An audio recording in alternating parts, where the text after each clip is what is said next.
Oke, setelah kalian ngisi worksheet yang menggunakan mesin waktu tadi, yang positif kalau kalian ngerjainnya sekarang, negatif kalau kalian nunda-nunda. Sekarang kita mau lihat alasannya, mengapa sih kita menunda. Mungkin kalian udah tahu ya alasannya kalian menunda, tapi kita mau lihat alasan yang lebih fundamental. Nah, kenapa sih kita menunda ya? Alasan yang fundamentalnya adalah karena kita ingin nyaman sekarang. Dan kalau kita melakukan hal yang harusnya kita lakukan sekarang, itu sebetulnya nggak nyaman ya. Contohnya, kita ingin nyaman sekarang, ya distraksi, smartphone misalnya, nonton, medsos, dan sebagainya. Tapi kalau kita melakukan hal-hal yang harusnya kita lakukan sekarang, biasanya kita merasa nggak nyaman. Bikin video kayak gini misalnya, bikin saya sedikit nggak nyaman juga, karena ya biasa saya ngomong dengan orang, sekarang ngomong dengan kamera. Itu satu perasaan yang ingin saya hindari, dan akhirnya saya ingin mencari kenyamanan yang memang bisa bikin saya nyaman sekarang, kayak misalnya scrolling sosmed, nonton YouTube, dan sebagainya. Jadi itu adalah alasan fundamental mengapa kita menunda ya.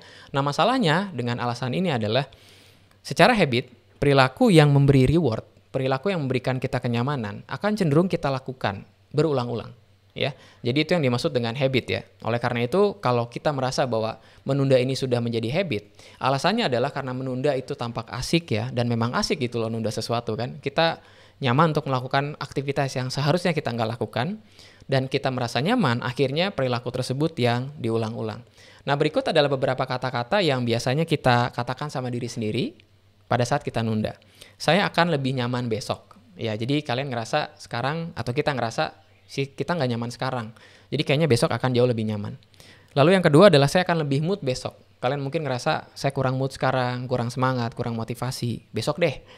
Lalu yang ketiga, saya akan lebih bersemangat besok. Ini berkaitan dengan motivasi yang juga nanti akan diulas di kelas ini ya.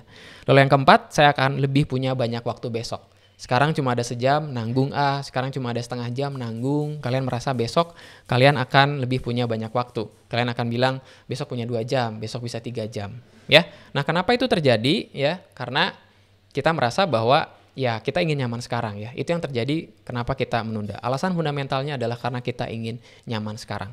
Lalu ada satu alasan lagi yang saya bahkan dedikasikan satu slide untuk jelasin ini, yaitu kita ngerasa bahwa kalau mendekati deadline itu ngeluarin super power ya. Ini kayak di gambar ini ya, jadi superhero gitu kan. Jadi kalian merasa bahwa saya merasa lebih baik kalau ada di bawah tekanan. Semakin dekat dengan deadline, kalian merasa jauh lebih baik, pekerjaan jadi lebih cepat selesai. Padahal kalau mau jujur, kualitas pekerjaan tersebut memang secara deadline bisa selesai, tapi kualitasnya bisa lebih buruk ya.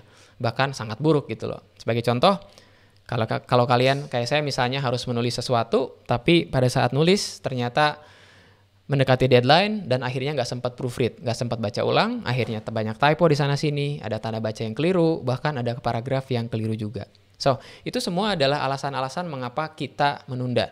Nah, di video selanjutnya kita akan belajar alasan lain ya yang harus saya jelaskan dalam satu video terpisah, yaitu tentang planning fallacy. Di mana kita sebagai manusia suka berencana, tapi rencana kita terkadang tidak sesuai dengan kenyataannya. So, sampai ketemu di video selanjutnya.